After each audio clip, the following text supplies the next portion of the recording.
Hi, my name is Patricia Nudio Rao from STADA Kenya. STADA is a community-based organization based in Kisumu County, Kenya, where we serve women, girls, and children from underserved communities, specifically rural and crisis-affected settings. So STADA was founded 5 years ago out of the need to be able to reach out to girls, women, and children.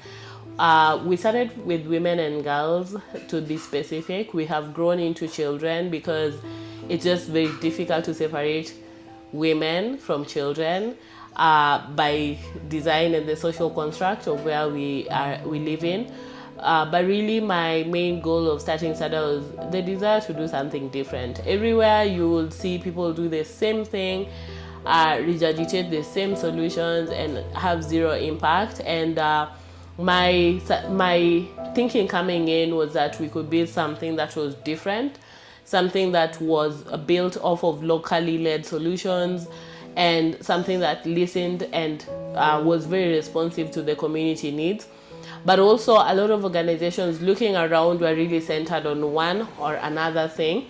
And STADA was founded basically to center the whole woman, center the whole girl, because our issues are not separate. We cannot separate one from the other. If one thing is not adding up, the other aspects will not add up either. So STADA is here to be able to disrupt how we do aid, disrupt how we think about it, and disrupt how we look at solutions from the lens of communities. So STADA has seen a lot of achievement. Top of my achievement is being able to trailblaze in the area of social enterprising.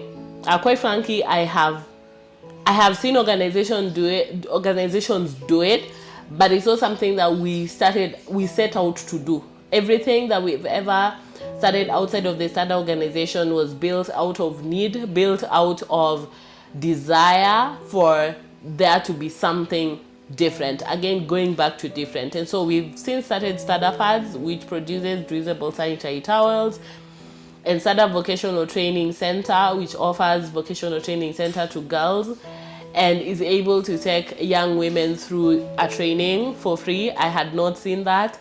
And so that, I think, is the biggest achievement 5 years in. The other achievement is just seeing the little different changes that we've made in different people, in the lives of very many people.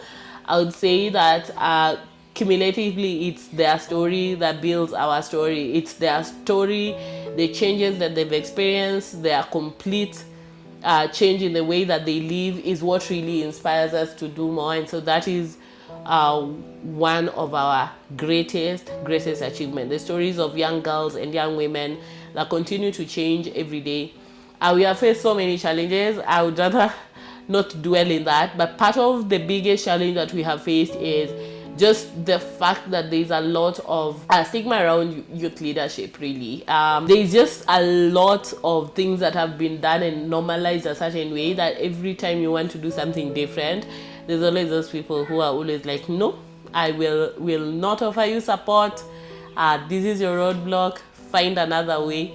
And I'm glad that we blazed some trails, and we have just made paths out of nothing. Like we've just found a way of navigating through those challenges to be able to get here. So even most of our challenges have ended up being our achievements, which is great. So overcome the challenges by just focusing on it. You can't tell us no. We are here and we are here to stay. We are unstoppable.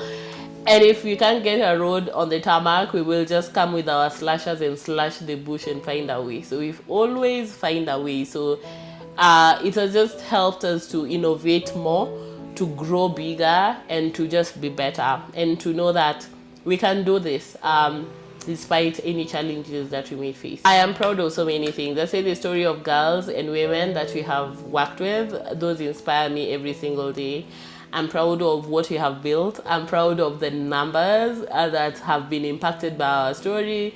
I'm just so in awe of how much we've done with so little. Like, we are truly unstoppable. And that makes me so proud, because we work with a team of very amazing individuals, like a team that I know a lot of people don't get to lead. So I'm very honored to lead such a fantastic team. And yeah, we build together, and that's one of the things that I'm very proud of, like just the team that we have built together.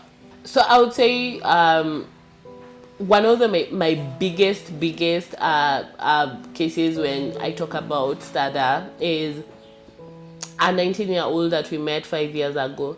And when we met, she could barely write her name. She was a mother already at that age. And like when I see her now, and when I flash back to see her then, like it's just one of my biggest pointers that we're on the right direction.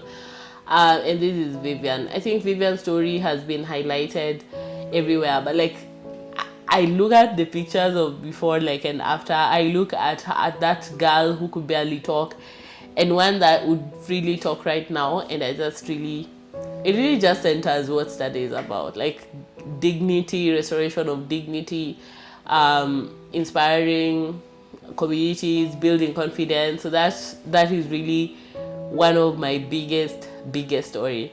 My second story is, which is a community, is the Ogenya IDP camp. When we walked in to Ogenya school, they did not have like a latrine. They did not have like a source of water. Floods had ravaged their school, so they had to be transferred to another makeshift for a while.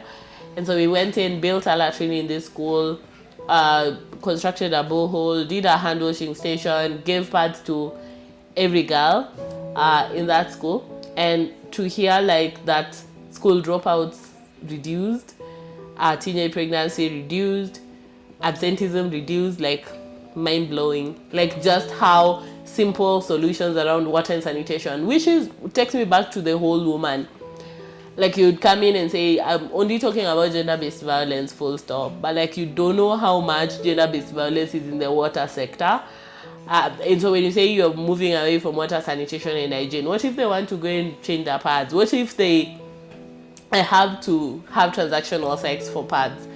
Which are things that we see all the time. So seeing the story of this school and how just like that integrated approach of implementation has really transformed this school is really what Stada stands for. I came to say we came to disrupt. We have disrupted.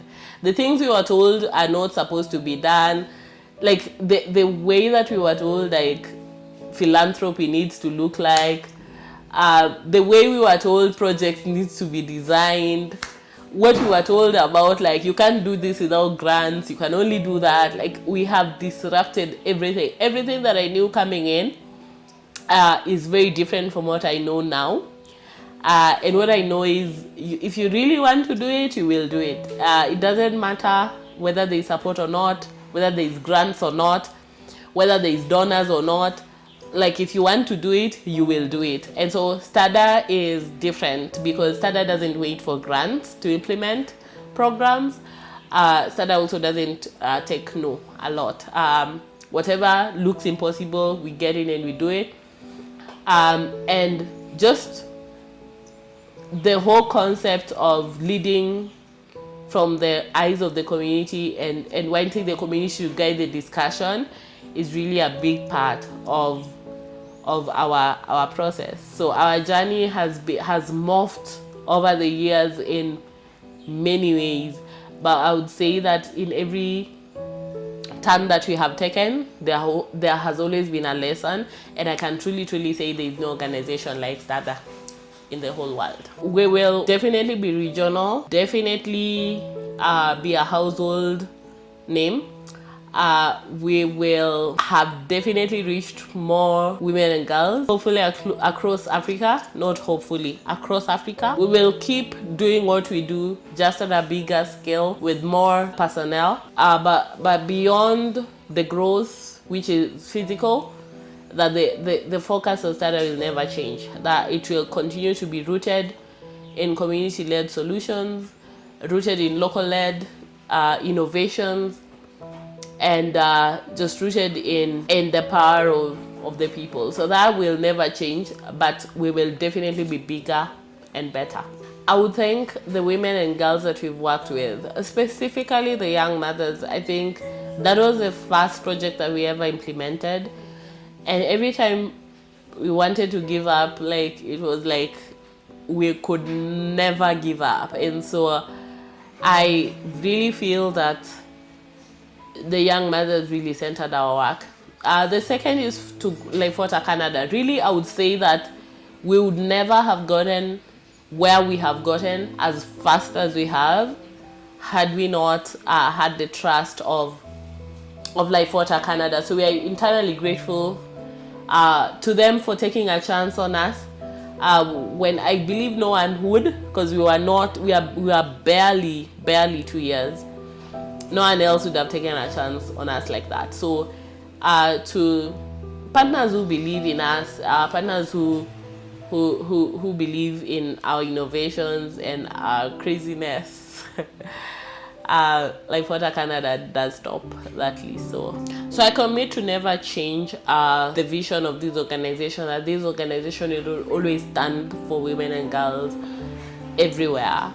That the fiber and just the soul of STADA will always remain intact, and it will always lean on the side of women and girls.